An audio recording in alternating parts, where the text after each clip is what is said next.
Bonjour et bienvenue sur l'émission Le Journal des Pitchouns, en direct de Sheffield, ville du Yorkshire du Sud.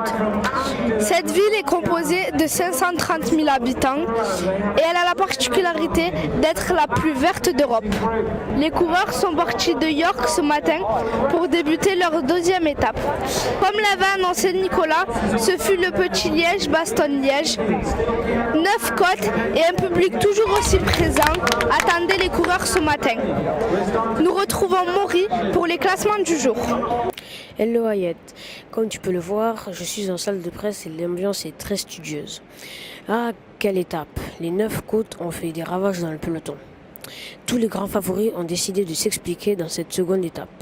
Victoire d'étape pour le champion italien et coup double avec le maillot jaune.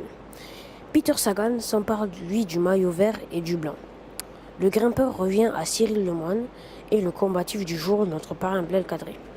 Bon, je te laisse dans ton vacarme et à bientôt. Merci Maury, nous retrouvons le clin d'œil du jour.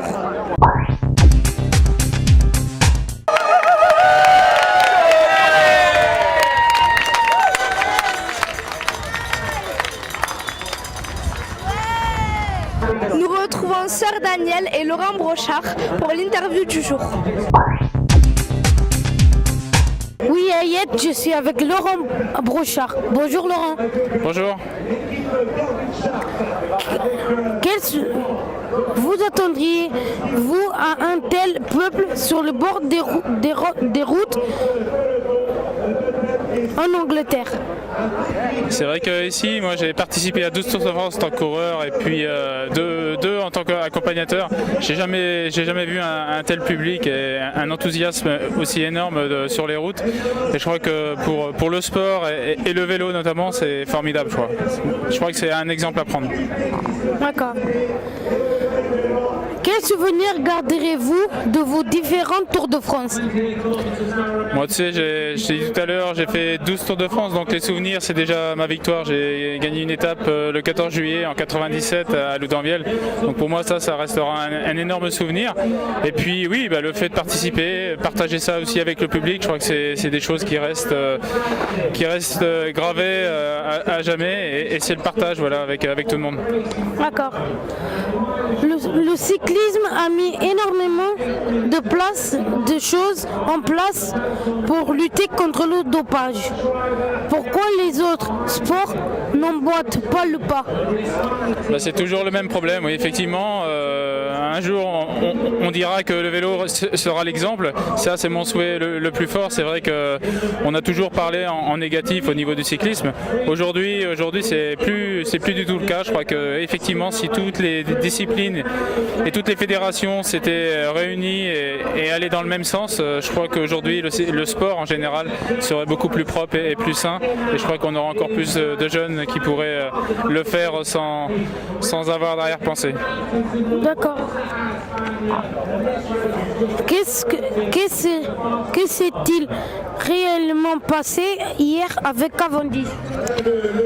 C'était tout simple. Je crois que Cavendish, c'est un super sprinter, mais bon, hier, il avait beaucoup de pression sur les épaules. Et je crois que voilà, il avait vraiment envie de gagner. Il a malheureusement fait le mauvais geste et il a été puni tout seul, on va dire. Donc je pense que voilà, c'est ça, c'est que quand on veut réussir, et des fois on y met les moyens, mais je crois que là, il a été un petit peu hors jeu et il s'est puni tout seul, tout simplement. D'accord, merci. De rien. Toujours aussi gentil, Laurent Brochard. Place au Dico des Pitchouns avec notre Polo La Science. Oui, Hayat, je suis avec Raymond Polidor. Donc, bonjour Raymond. Bonjour. Que veut dire sucer la roue? Que veut dire sucer la roue? Alors, sucer la roue, c'est une expression. Lorsqu'il y a une échappée de 4-5 coureurs, il y en a un qui ne roule pas. Il reste dans les roues et on dit c'est un suceur de roue. Il ne participe pas au relais. Puisqu'il faut savoir, celui qui est à l'avant, qui mène un relais et tout, il fournit pratiquement 30% d'efforts en plus que celui qui s'abrite du vent. Puisqu'il faut savoir qu'un coureur cycliste derrière une voiture est capable de rouler à 90 à l'heure. Voilà. Merci. La réponse réponse te satisfait, ça va? Oui, oui. Merci. À toi. Merci Polo, un vrai puits de science. Nous retrouvons Daniela pour l'étape de demain. Et oui, Ayette, je suis avec Fred pour l'étape de demain. Un petit check. J'ai raté. Alors, qu'est-ce que c'est l'étape de demain? L'étape de demain, c'est la 3e étape, la dernière en Angleterre. Et au lendemain d'une étape avec beaucoup de difficultés, il y avait 9 côtes. Ce sera une étape toute plate. A priori et à l'origine, cette étape était dessinée pour Mark Cavendish qui connaît les routes par cœur. On partira de Cambridge au nord de Londres pour arriver en face de Buckingham Palace, le palais de la reine. C'est exactement là que s'était terminée la course en ligne, la course de vélo des Jeux Olympiques en 2012.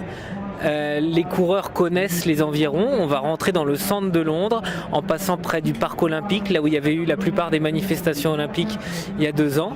Et le dernier coureur à s'être imposé en face de Buckingham Palace sur le Mall, comme disent les coureurs, c'est Arnaud Démare qui est le champion de France. C'est un sprinter. Demain, il n'y aura aucune côte répertoriée au Grand Prix de la Montagne.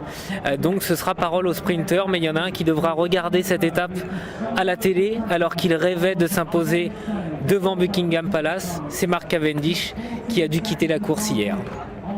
Merci Fred. De rien. Thank you Daniela.